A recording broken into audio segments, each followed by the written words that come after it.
When you think of CL, you think of legendary performances, unmatched charisma, and a voice that defined an era of K-pop with two NE1. But now, CL's name is making headlines for a very different reason: a legal controversy surrounding her one-person agency, Very Cherry. This is the story of how a global superstar, celebrated for breaking barriers in the music industry, suddenly found herself accused of breaking the law in her home country. Back in 2020, after leaving YG Entertainment, CL launched her own label, Very Cherry, to manage her solo career. It was a bold move, one that gave her full creative control and the freedom to chart her own artistic journey. For years, fans saw this as CL reclaiming her narrative, proving she could thrive without a major label.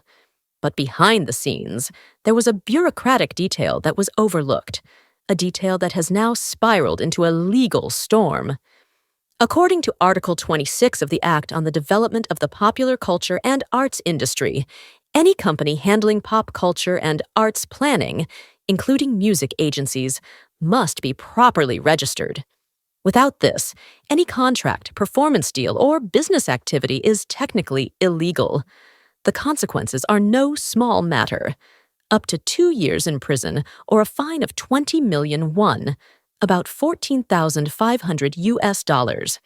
For 5 years, Very Cherry operated without this registration, unknowingly putting CL in a violation of the law. On September 18th, KST, Korean outlet 10 Asia, broke the story, revealing that CL's label had failed to register under the required business category. Industry insiders were shocked. How could such a prominent figure in K-pop, someone who has worked with international artists, walked global red carpets, and headlined festivals, miss something so fundamental? In response, a representative from Very Cherry admitted the mistake. Greater Than We recently confirmed that our agency was unregistered and recognized the seriousness of the issue. The relevant registration process is currently being expedited. This admission showed transparency, but it also raised questions. How did this go unnoticed for 5 years? Who was advising her? CL isn't alone. Other major names, Ok Joo-hyun, Sung Si-kyung, and Kim Won-sun, have all faced similar scrutiny for running unregistered agencies. The South Korean Ministry of Culture, Sports, and Tourism has acknowledged that this isn't an isolated incident. They've now given existing unregistered agencies a grace period until December 31st to properly file their registrations. This move suggests that the government recognizes the gray areas in how many artists manage their careers today, especially those who go independent after leaving big labels. Fans are torn.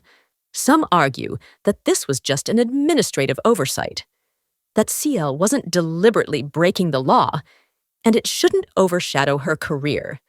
Others feel that rules are rules, and that celebrities with such influence should be setting an example.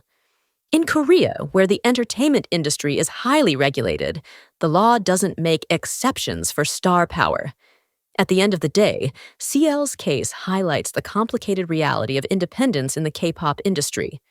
Going solo may bring freedom and creativity, but it also comes with responsibilities: legal, financial, and managerial.